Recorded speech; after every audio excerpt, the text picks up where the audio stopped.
Let's make this quick. I have a yacht meeting in an hour. Red Bull's secret weapon revealed. Chaos in the final laps of the race and a shootout in qualifying. This is Into the Chicane, the post-Monaco Grand Prix edition. Welcome, my friend. How are you? Well, we're fresh off the race. We just finished watching. Still trying to let it all sink in what happened. But, boy, what a weekend. It was an exciting weekend overall, I think. Most of that because of qualifying. It was a good, pretty epic qualifying, actually, when you think about it. So I'm saying one of the best ever. You could argue that, I think. That's definitely an argument that could be made. I do think, though, questions are still going to be surrounding Monaco as a race itself after this one, because last 20 laps or so, it got nice and wet out there, and even with the chaos that happened with dry tires going on, dry tires coming off, intermediates going on, intermediates coming off, wet tires going on, you would think that there would be some more action, some more entertainment, but Monaco said, no, we're Monaco. The field order is going to remain. I mean, we'll say this. Amongst the top five, there wasn't a whole lot of action. No. But everywhere else down the field, it was quite exciting to watch. It was okay, I think. It could have been better. What made it exciting was that there were a couple of drivers who were really, really absolutely sending it. We'll talk about them here in a little bit. Let's get started with practice first. Yeah, so, I mean, I got to say, starting off in practice, it was like Red Bulls were still figuring out what was going on with their setup and everything. And just from the start, like, Alonso looked just like totally on fire. He's extremely confident, seemed to like really quickly have pace from the very beginning of practice. Mm-hmm. And through the first two sessions on Friday, it was just like he was all in. No, not to make a pun on the casino in Monaco, but he was all in on this. He was going for number 33. He had tweeted out that thing. I forget what it was, but the math added up to number 33. So he was hinting that he was really going to go for it in this race, and he could. I mean, he missed out by 0.2 of a second or something qualifying. Qualifying. Yeah, less than that. Yeah, about less than 0.2 of a second he missed out on, and it looked like he was going to do it until Max put in a flyer. Let's talk about that in a minute. But the big story from practice, I think, was the Ferraris looked good, and they looked like they were going to have a really good weekend. So my prediction for Chuck on pole and to win the race was looking good until post qualifying. But also, was it Max or Checo who put it in the wall? It's Checo. In qualifying. Oh, Yeah. that happened in qualifying, not in the race. Or in practice, I mean. Yeah. So in qualifying, Checo comes flying out of, I don't even know what corner it was. It was one of the last corners, I think, because it was near the pit lane exit. Mm-hmm. Or no, it was one of the first corners, sorry, because it was near the pit lane exit. He gets kind of like, I guess the best explanation for it is that he was startled by the car coming out of the pit lane because he did not brake. He didn't slow down. He carried way too much speed going into that corner. Completely slides out, sends the car flying, hits the wall, full bore, and they had to bring out what I would call one of the most ridiculously sized cranes I've ever seen on an F1 car on an F1 track to pull the car out, giving full vision to every other team in attendance. Red Bull's secret weapon, their floorboard arrow for the season. It was hilarious to see. I mean, we saw the exact same thing happen with in the practice session right before this with Lewis when he went into the wall, and everybody was laughing at that because this is their first weekend. The first weekend with this new floor, and then immediately gets revealed to everybody what they're working with. So I think it was a little bit redeeming to see the Red Bull car in the same predicament. So yeah, I made this joke on Twitter. I just said over the next few races we're going to see some new teams with some new floor designs. Oh yeah. Aston Martin is definitely, they had some HD 4K cameras pointing up in the clouds that day. You're going to see them for sure. They have no shame, and I don't fault them for doing it the way that they do it, but they will absolutely go after that same aero design. Yeah, those shots of just the cars floating in the air are some of my favorite like shots of the whole year so far. It's so cool to see that. It was weird how high they had lifted it. It was Yeah. like, does it really need to go that high up into the air? I Yeah. was looking at it like, can't you lower that thing, or do they not have smaller cranes? Is it just the terrain in Monaco, that the up and down terrain of that city, that you don't have a smaller crane? It's just Yeah. Toto Wolff made a joke that he said the crane driver was doing a Cirque du Soleil performance. Dude, I think the crane driver was hired by Toto Wolff, you know? Shit. No, I guess that wouldn't make sense. Hired by Ferrari and Aston Martin would be a better joke. Anyway, so you get to see that, and then in quali, it was a fucking dogfight. That last couple minutes of Q3. I mean, Q1 and Q2 were pretty exciting already. Lance Stroll goes out in Q1. Couldn't believe that. I had him on my fantasy team. Really let me down, which I think is starting to become his thing in Monaco. He's never performed well there. I don't know what was, because his troubles started early in the weekend, and I wasn't quite sure why. Just no pace. It looks like it's just a track that he struggles at. We'd have to go back and look and see how he does, in Baku. I don't remember where he placed. That might have been when his season started to kind of fall back a little bit. It might be the street tracks that Lance Stroll's struggling with a little bit. But anyways, not a great performance from him. Yuki had a great Q1 and Q2. He was at the top of the timing charts. Yeah, he's up for in a little second, bit. Second there for a little bit. Yeah, and that was Q2 or Q3, something like that. Yeah. Can we bring up the quality results? Yes. Real quick.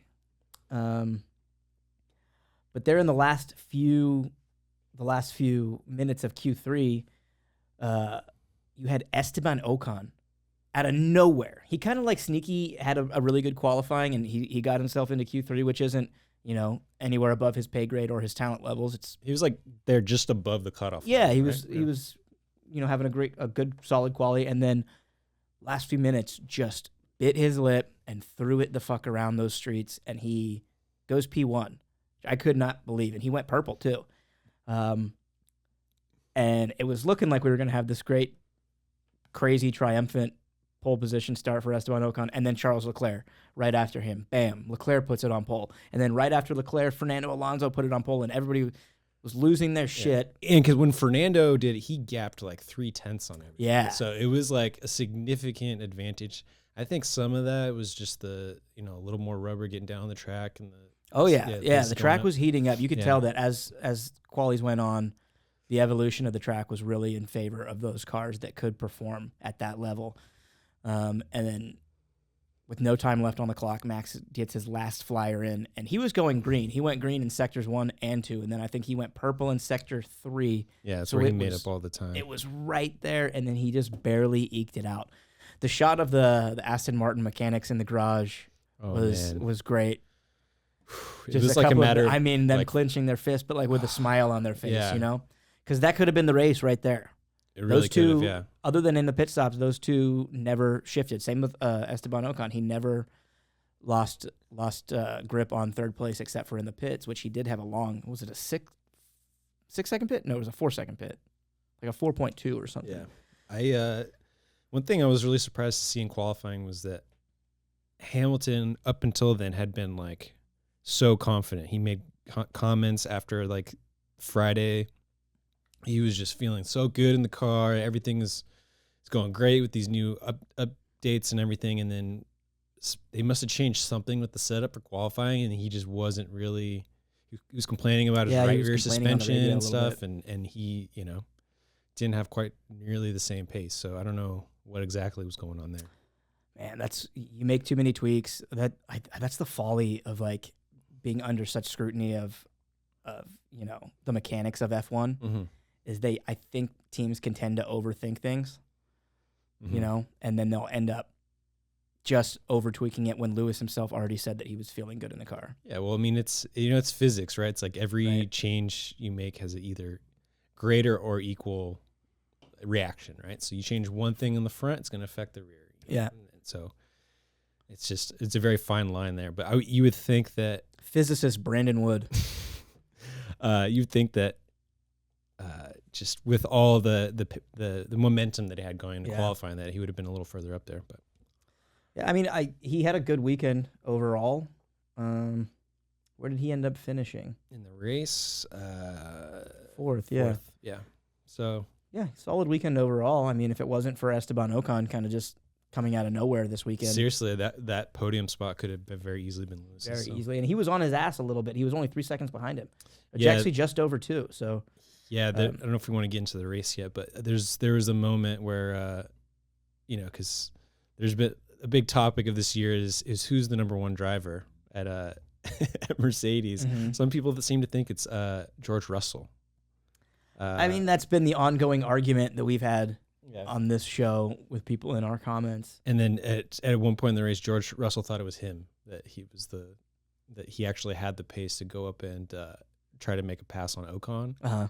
And then within a matter of like 7-8 laps, he was 7 seconds behind. 7 seconds behind. Yeah, it's like, what is going on? That's George. He's got the confidence of a lion, but doesn't always. He's still young. He's got time. Yeah.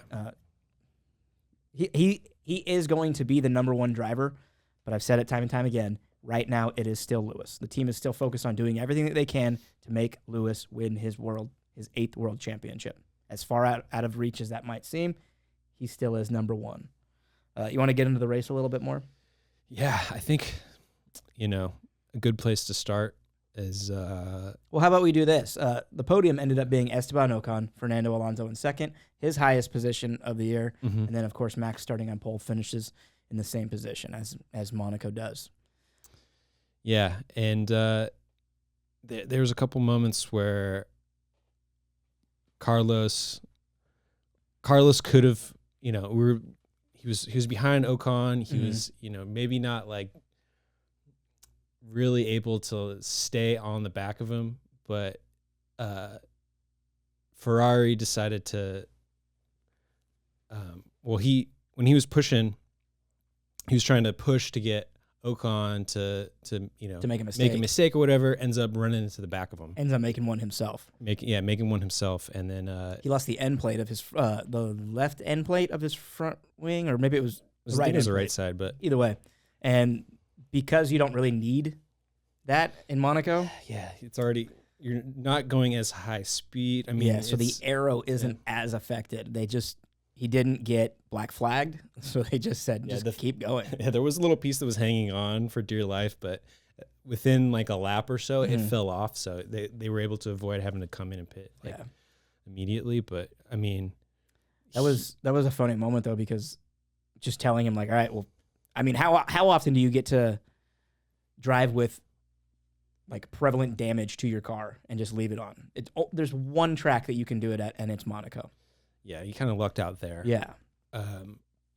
But, and then later on, they're trying to figure out when to pit him, and they kept doing a bunch of fakes. They faked 3 times. Yeah. I thought it counted 4, but... they might have done one for Charles as well. Yeah. And trying to get Ocon to go in and pit ahead of him to kind of undercut him a little bit, but it didn't work. Yeah, none of it ever worked. There was also the element that at about the halfway point of the race, there was a 40% chance of rain. So everybody was going long, except for, waiting, in the early going where, you had Checo Perez pitting, doing his one mandatory pit stop early to put on hards to try and go long, which ultimately didn't work out for him.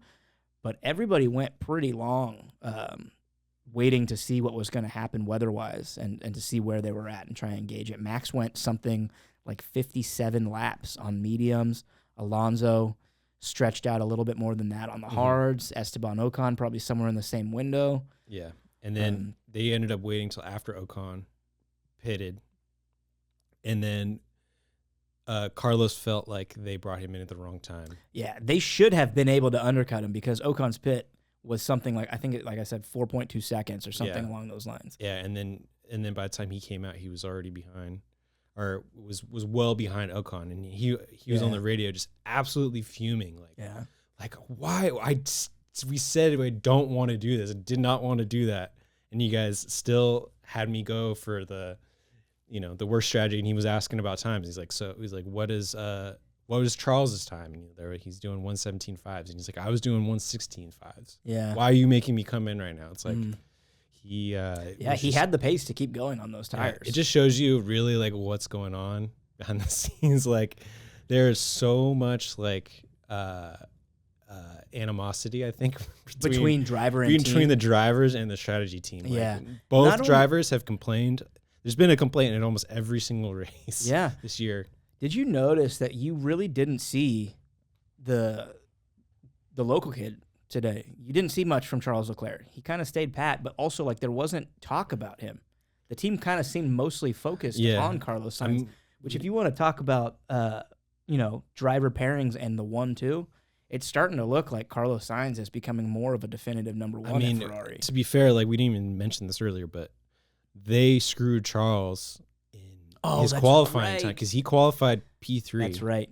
And then he got a 3-second penalty. But they didn't warn him that Lando Norris was coming up behind him. So when Lando comes up in the tunnel, he gets impeded by Charles, and Charles gets a 3-place grid penalty. So he started 3 plays, not 3 seconds. So he started back in 6th. Yeah, that's right. Which kind of, that ultimately ruined his weekend right there. There's a small chance that maybe you get into P2 off the line in Monaco. Really slim chance that you're going to get it. You really got to send it. There's almost little to no way you're going to starting grid. He had 3-1 there. Yeah, he had Lewis and Carlos ahead of him immediately. So it's like, do you throw it in there in front of Carlos? Like, I don't know. That's kind of risky. Did you notice? We talked about it while we were watching the race. The lights. That was the quickest light I've ever seen. Well, I think what happened there was that because the field was kind of spread out, Checo was pretty far back there. Yeah. And I think it just took him a while to get to the grid. So when he finally did, they were like, all right, let's go. Yeah. It was 1, 2, 3. They didn't even have time to say lights out and away we go. Mm-hmm. It happened so fast. It was the blink of an eye and they were gone. And Max's reaction time was great. Fernando had a good reaction. Mm-hmm. And Ocon as well. They all had good reactions for how quick that happened. It caught me by surprise. I'm surprised that you didn't see many other drivers get caught out sleeping a little bit. But yeah, pretty interesting. But yeah, Chuck, man, I forgot about that 3-place grid penalty. So he ended up DNFing Lance Stroll. But do we give him some points for effort today? If ever we were to give out points for just going for it, and fuck it, why not? You're in the back of the pack, the middle of the pack at Monaco, you might as well cause some chaos. And I was here for it for Lance Stroll. Him, Checo, and Carlos a little bit himself too, were all over the place. Carlos was going so hard on Esteban Ocon's ass. That's why he caught damage himself. Checo was really trying his best to move into the points, which it wasn't happening. But Lance Stroll was just a bull in a china shop. Yeah, making some huge lunges. He had that one on the outside early on in lap one. On the little tight spinner there. The hairpin. A hairpin. Trying to go around the outside. Trying to go the outside of Logan Sargent. Hits the wall, bounces back, hits somebody else. I think he hit a Haas or something on the recoil. But that was one of like 3 or 4 times that he touched. Yeah. I don't even know how many times he touched the wall alone or how many little, taps he had on other drivers in the wet because people were banging.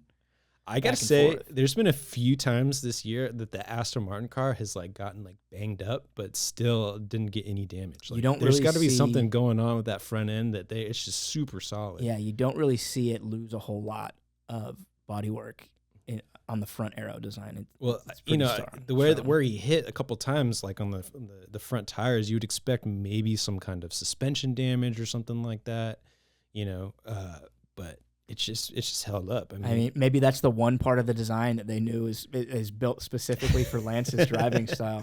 Because he's just gonna send it, and dude, good on him, man. You have to make a move at Monaco.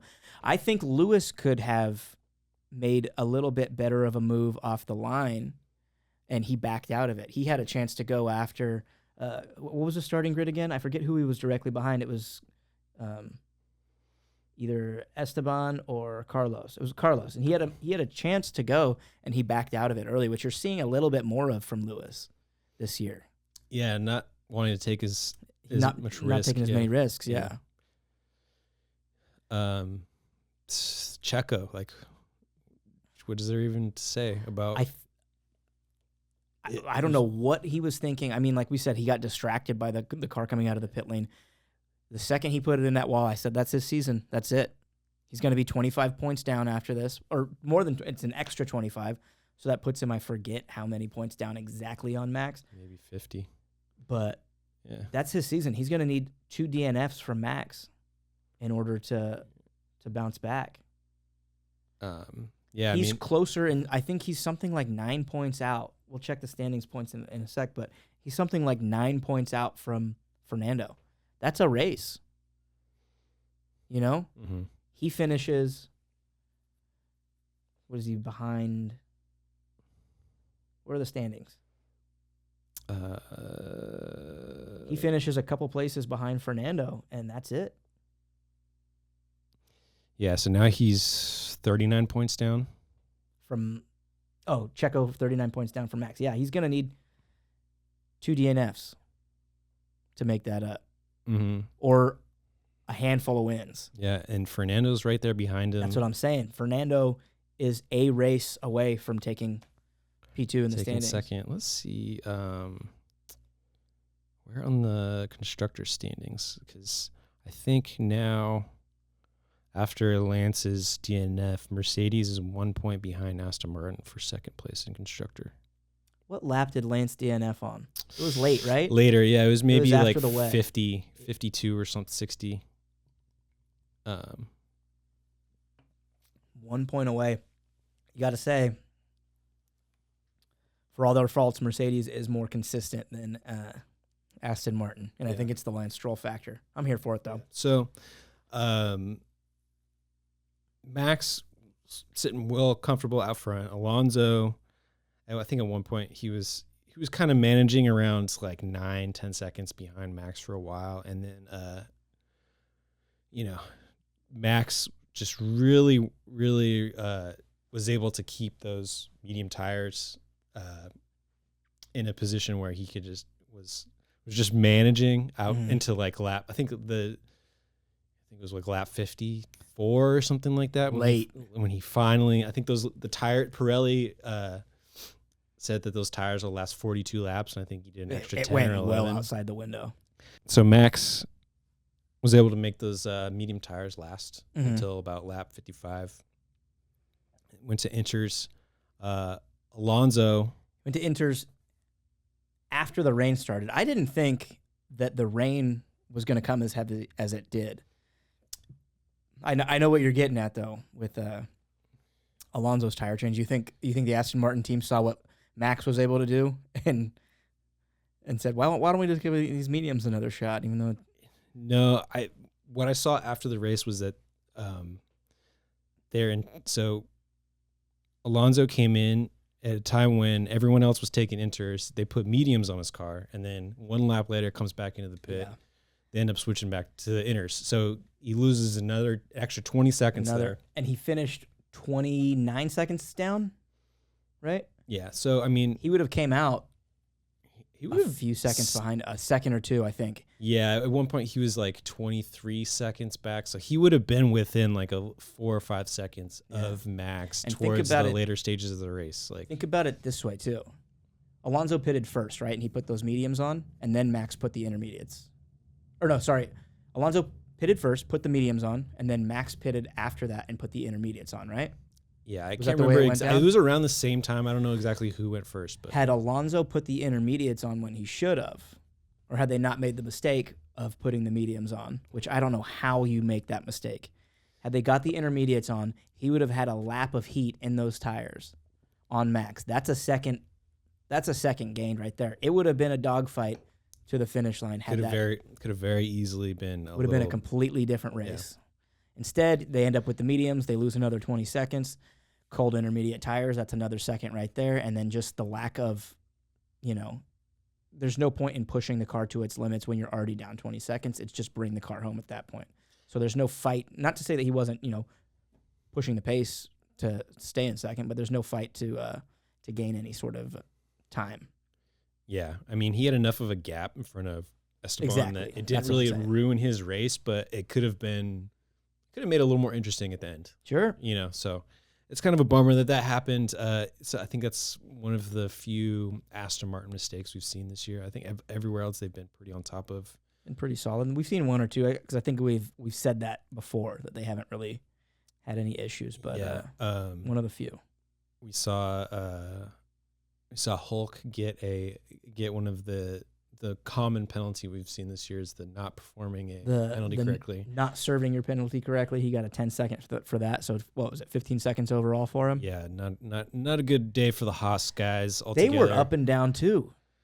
They looked like they were going to put up a fight, and then they made a few overtakes. Yeah. Each one of them had their own little points in the race where they overtook somebody, and then I think it was K-Mag. Yeah, they had him out on the hards for way too long. It was everyone else. Everybody was the last one, literally. He was losing like 20 seconds. 20 seconds a lap, and he was literally just coasting at home. And then finally on the last turn, he's just about to make it to the pit lane, and he slides off. And not only do they now have to change the tires, they need to spend an extra 5-6 seconds changing the front nose wing because he damaged it in the wall. Yeah. My heart weeps a little bit for Yuki. Hey, he had a great weekend. He had such a great weekend up until the last 20 laps of the race. He was holding it down. He was in P9. He's in P9. When he pitted for the intermediates, something went wrong. Mm-hmm. It ended up being a 10-second pit stop. So that ended up putting him right with the both McLarens right on his ass. Yeah. And he was having issues with his brakes. I don't know if it's just the fact that it was wet and the inners weren't really working yet, or he really needed to be on wets, or if there really was something going on with the brakes. He was really blaming the brakes, but he ended up losing out 2 positions to the McLarens and ends up both McLarens and within a lap, and then ended up back in 11th again. Right outside the points. Right outside the points. And that was, what did De Vries finish? Did De Vries end 12th, up? I think. So his best finish of the year. Wow. So good on him. Good for him. Also, I don't think I would say, not to just put this on De Vries, but about the back 6, 7, 8 drivers where all the chaos was happening. That was that was a melee. Anything could have happened right there. Anybody could have finished 12th, I feel like.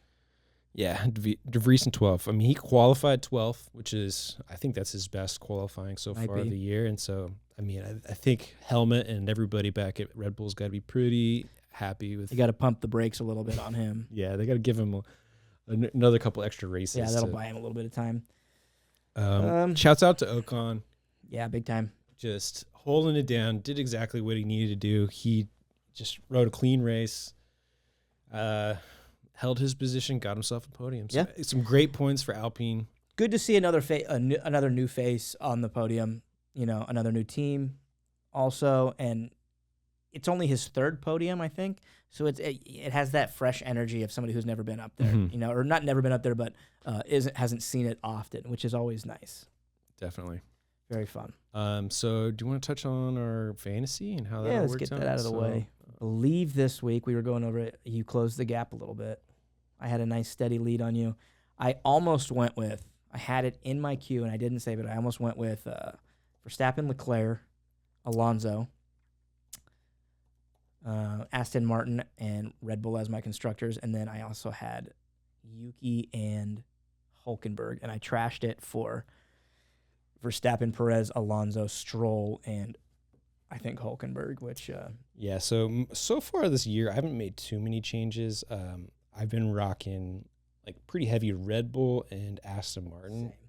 Both of them as my constructor, and then I've got both Max and Checo. I've been running Lance and Alonso, and then Hulk in my 5th spot. This week, I swapped Stroll for Gasly, which ended up being huge. You made up. That's where you really put a dent in it. So I'm up now. I got this is all races. So Monaco, I ended up getting 1st this week. I got a 202. Nice. Yeah, 63 points from Red Bull. I had my DRS on max, so I got double points. Let's go back and read the standings real quick. For the whole season, or for just not for this race, just the whole season. Okay, so all races. Yeah. So yeah, you really closed the gap. I had a 30-something point lead on you. Yeah. And it's down to 9 points. I'm Checo right now. That's one race, and and I'm in the pits. So right now it stands myself, Incident, in first. You, Porpoise Powertrains, in second. Susie Wolf, Stand Account. Coming up to third, staying pat in third. Strolling with My Homies moves up to fourth. J Money, fifth. Church of Checos moves down to sixth. Let's Go Full Throttle stays pat in seventh. And KJ, one of the worst fantasy seasons, I think, in the history of sport. Has yet to break 1,000. Hasn't even broken 1,000. We're about to double up on him. Just sad. Embarrassing. What else do we have? Oh, we have breaking news. Yeah, so after the race, I saw some interesting little bit of news. Apparently, 2024, Alfa Romeo has done a deal with Haas. This is not official, though. It didn't come from an official account, but it came from a pretty good source, right? Yeah, let me see here. So it's fastest pit stop on Twitter, and we've seen them with Racing News 365 is who broke the story. So. Okay. Pretty reliable. We'll see. So the rumor is that Alfa Romeo will be a title sponsor for Haas in the 2024 season. So it's going to go Alfa Romeo Haas will be the team name. Does that mean then that prior to Audi taking over that team, that Alfa Romeo is going to leave and they're just going to go back to being Sauber? I don't know. I mean, I think that remains to be seen. Like, or they could have another title sponsor come in and take that spot. So. Mm-hmm. Who would it be? Who wants in? I mean, and it would only be a short-term deal, right? Because in 2026 they're going Audi, so it's like Honda. I don't know. It's really weird. It's just a title, it's just a title sponsor. So I don't know. It doesn't really matter. It could be anybody, but it'd be fun to get Fiat, someone weird. Yeah, I mean, it doesn't even have to be like a car manufacturer. It could be it could just be a company. It could be just like Aramco or something, But yeah, I don't know. Interesting though that they're going to be bailing out. Not bailing out, but buying in. Yeah, well, I mean, they're going to be ending the relationship by 2026. So sure, why not just get it started now? So I mean, I bet you Gunther slid in, and they've been having conversations with back and forth for a while now. I love it for Haas. More money for them. Just keep building that. It's a cool brand too, Sure. I'd like to see an American car company title sponsor Haas. Yeah. Be nice if it was, Ford. Well, Ford is tied up with Red Bull now. It'd be nice if it was like, Chevy. Yeah. I don't know any other American. Saturn. Dodge. Nah. Any GMC. Dodge Haas. Yeah. Haas GMC. That has a nice ring to it. Could be cool. But yeah, Alfa Romeo Haas, if it's true, remains to be seen. Other than that, we do have another bit of breaking news. I believe it was, let me double check just to make sure I don't get my names mixed up. Joseph Newgarden wins the Indy 500. What? Yeah. Oh, wow. Congratulations to him. Good for him. I saw Grosjean had a bad accident. Grosjean had a bad accident, and then we watched the one, not live, but just shortly after it happened. Who was it that was involved in that? The tire went flying into the off the track into it was a huge wreck. I forget who it was. Regardless, doesn't matter. Joseph Newgarden wins the Indy 500. Congratulations to him. Let's do our bold prediction wrap up from last week. My Monaco predictions. Kyle Kirkwood, sorry. Oh, it was Kyle Kirkwood went upside down and slid for the entire speed trap with his visor open. Scary moment, and then the tire went flying off into the audience. So for Monaco, I'm gonna get 1 point here because I had predicted there would be a red flag in qualifying, which we saw. Sergio crashed pretty early on in Q1. So, and then I had Charles not finishing, which good on him for finishing. It's the first time he's finished. The first time? No, he finished last year, didn't he? No, I didn't think so. I think he did. Did he? Yeah, that was the first time he finished, but he. I don't know about that. I think he DNF'd last year. Let me see, 2022. He DNF'd the year before. Oh yeah, he did. He finished fourth last year. Okay. So it's his second time. Yeah, so I had Charles not finishing and then Carlos top 5. So he's finished 8th, so right outside. Just outside of it. So I got 1 point here. God, I don't think I got any again. What were mine? remember. I didn't write them down. You didn't write my predictions down? No, I thought you were writing them down. I haven't done anything for these bold predictions. I keep telling myself I'm going to. I know. No, my predictions, I remember they were Charles getting pole and winning. And winning. I don't remember what my third one was. I made a TikTok about it, but either way, it probably didn't come true. If it did, then on the back end, once we actually tally things up, we'll give me that point. But it's probably safe to say I didn't get it. All right, so we want to make some predictions for Spain then? Let's do it. Do you have one lined up? I want to say we're going to see, just because I've been vibing with Carlos lately, like I really feel for him. I think he's due for a great finish. I think we're going to see Carlos Sainz back home in Spain. Going to see him back on the podium. Okay, I like that. I'm going to say we're going to see Lewis Hamilton on the podium. That's a pretty good one. I think Lewis is going to dial that car in. It's a traditional track, and Lewis is pretty good in Spain. If you remember last year, he was complaining about issues with the car and wanting to bin it, wanting to box the car, not bin it, and retire from the race. And he went up from like P14 all the way to like 5th, or if not on the podium. Mm-hmm. So that's a pretty comfortable one for him. I'm gonna say after the weekend, Mercedes will be in second place in the Constructors' Championship. That's a pretty good one. It's not that bold, but I do think it will happen. Yeah. It's going to depend on how Stroll does, I think. Yeah. Like he's going to be the weak link for Aston Martin. I think Lewis is going to finish ahead of George again. Okay. My third, I will say George was on the podium last year. I remember that. See, I don't think he gets it done this year. I think he's going to, you know what? I'm just going to go with my classic George Russell makes contact. Yeah. Okay. All right. I want to do a rookie based. Ooh. I think Piastri will be. I knew it was going to be Piastri. Is that too? No, I had a feeling. I was gonna make a prediction that your prediction would be Piastri. I'm gonna up it a notch. I'm gonna say Piastri top 10. He's gonna breach top 10. He's gonna get points 2 weekends in a row. I think that is a good one.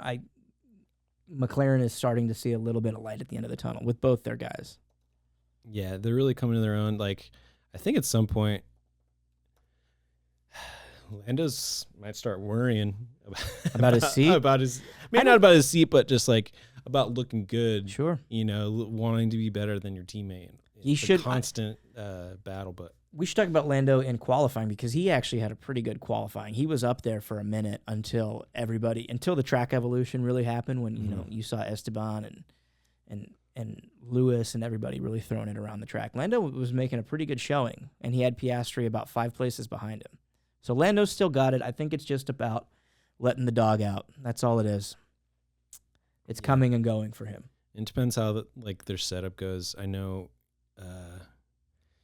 He's had a couple issues here and there with the car not being set up right or something being he's had brake issues. Or I think that was Piastri last race had brake issues, but I know they've all had some kind of issues with setup going in qualifying or practice, which ends up setting them back. So right. If the team's got everything together, they both stand a pretty good chance of getting points. So absolutely. I think that makes it for this week. That's it. That's pretty. What I do want to I want to say this. I should have talked about this earlier, but in terms of Monaco as a track, what do you think? How are you feeling about it as a race? Because we did get, like we said, an amazing qualifying. But how long is F1 going to lean on qualifying for Monaco? Because even in the chaos that happened with,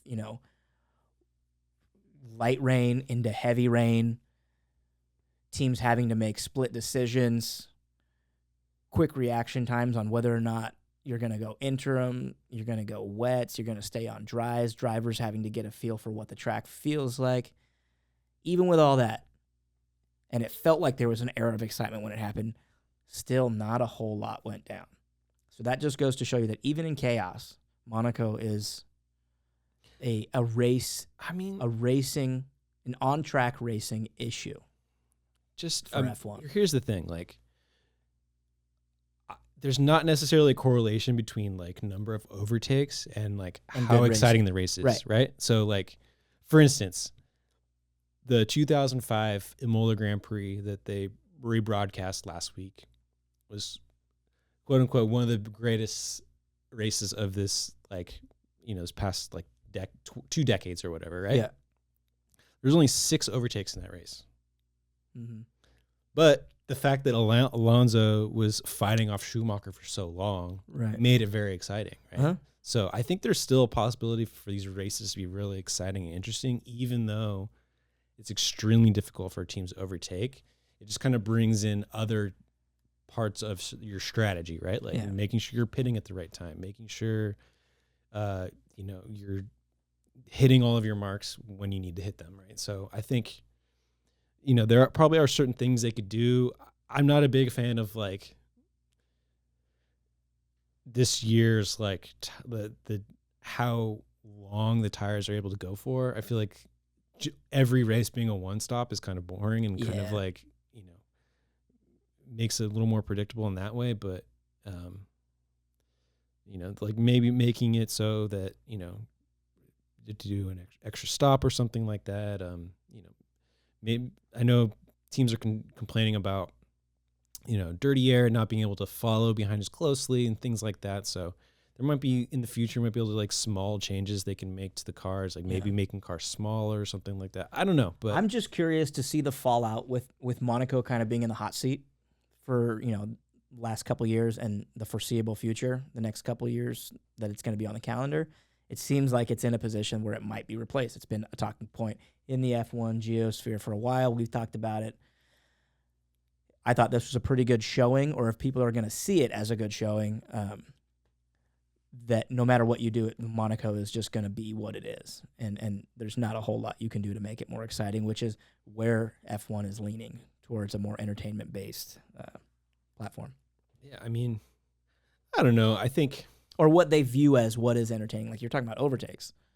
Yeah, that's not necessarily, You're right. Because, I mean, the thing, too, is like it being so tight and all that, it makes it, a lot more tricky for the drivers to do clean laps. And so therein, there's like an added, another exciting risk that's there with the track, right? Sure. Like It's just something that fans need to understand is that it's more of a driver's challenge than what's being captured in camera and being perceived as exciting, I guess. Yeah, and maybe teams just need to figure out a different strategy for...